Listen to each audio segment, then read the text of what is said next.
camera's in the wrong hand because I got a donut in the other. Logan, out of curiosity, how many donuts have you had in the past 14 hours?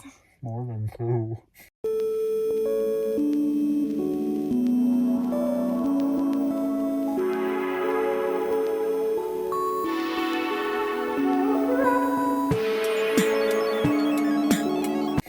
So today we're headed to Lincoln, New Mexico for Dia de los Muertos celebration.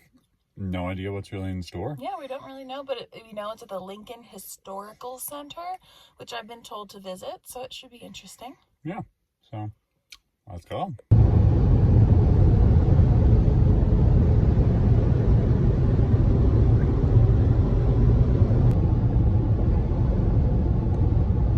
Okay, so we have made it to Lincoln, New Mexico, and the only thing that Greta got off the sign was Spanish speaking. He could have stopped. Okay, there's these like historical markers that they give you a sign for maybe a half a mile in advance, and then there's way too much information on it. Like you have to stop to be able to read it. And it's like really tiny. Yeah, really small font. So we've been slowly reading the one just outside of Roswell.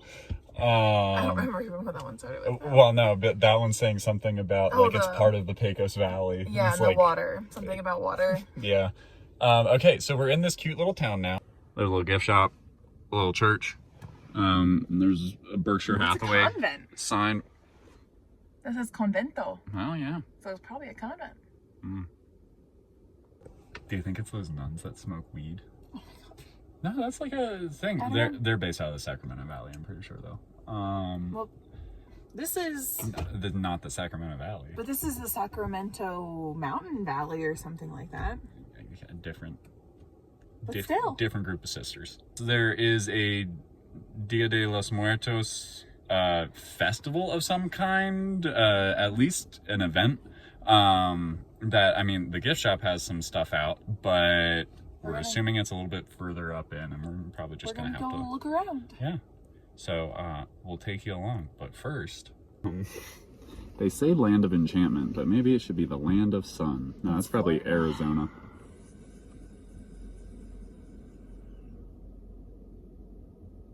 A little Puffco break before we go.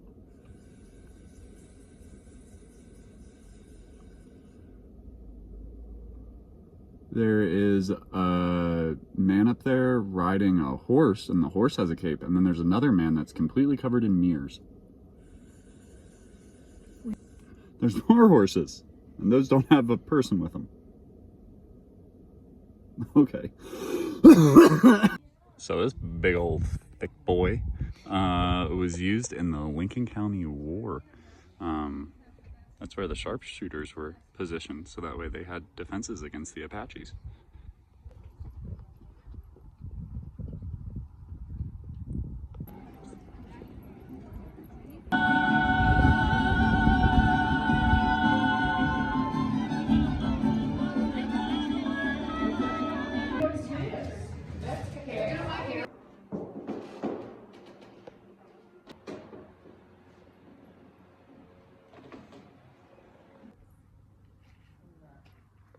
So, I have a way better understanding of what actually happened here. Okay, so Lincoln, New Mexico is where Billy the Kid, like most of his story took place. So he started out somewhere else, but then he was arrested and brought here. And then he broke out, and then he was like kind of running around doing some like... Oh, he was lied to.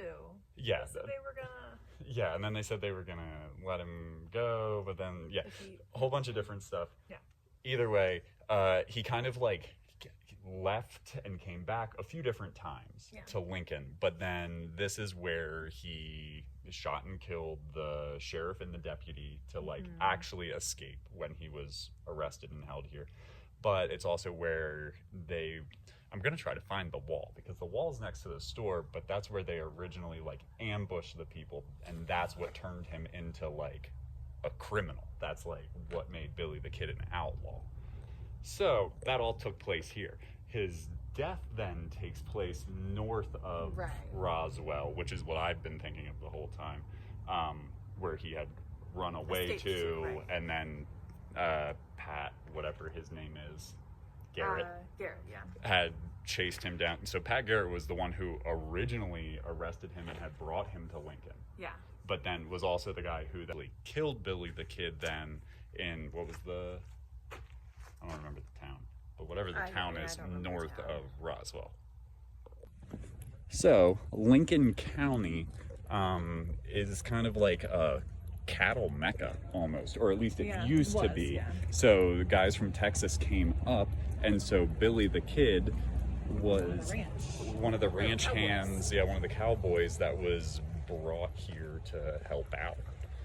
And so then pretty much in the town of Lincoln, there was like two main groups of people. There was like the wealthy guys that were part of, it's called the Ring, that was like New Mexico's like organized crime almost, that they were like all businessmen, that they would just make sure that all the land was held by them, everybody else, including the Native Americans in the area. So just like not good things. And then there was this other group that was started by a lawyer who was actually hired by these guys initially. Trying to like come up and like stand up to like the big guys. They weren't actually trying to fight, I don't think.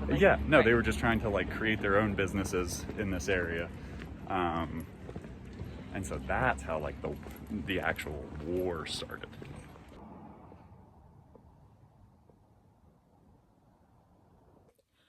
So they were trying to build up. Well, the one had already built a business, but they were trying to build up a competitor business. However, the law of the land was basically guns, and you would just kill people when they didn't do things you wanted them to do. So now we're in the back of the Tunstall store, which was like the up and coming business, and actually where Billy the Kid hid. But it was in the middle of the Lincoln County War, and so you can actually see the different bullet holes. This is the original room, and they did a really good job of restoring it.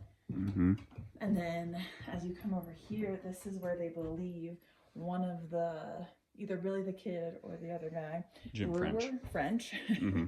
hid after they killed the sheriff. Outside and the there. Sheriff was, to be fair, not a good guy either. Oh yeah, totally corrupt. Yeah. So they killed it. I think that is where Billy the Kid really became an outlaw. Yes, where they ambushed the guys. Yeah.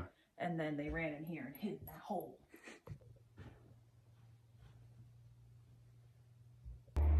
It's the store cheese slicer. Logan's gonna get that for me. No, unfortunately, it's screened in. Not getting it. Look at that. No gears, nothing. Just a man and his machine. So Greta's walking a little bit further, but I'm starting to get some serious pain. So I'm headed back to the car for a quick little Puffco break, and then we'll be back to exploring. But I mean, while my walking pace is slowed, it's still like really pretty. Someone's private residence, so I'm trying not to film too much, but look at the woodwork to create that roof. It's like multiple layers. That's crazy. Well, I didn't really film us leaving, but we're pretty much back in Roswell now. We stopped to get some gas because it was like $2.70 in Ondo as we were passing through there, and it is $2.39 here. So saving a few cents. And then we're gonna stop at the Country Farmers Market because they have good snacks. Well, we went to the farmer's market and Greta got a cosmic brownie and I got nothing. Absolutely nothing at all. And by nothing, I got this giant tub of pastries and baked goods. Hoka is very happy that we've come back home to her though.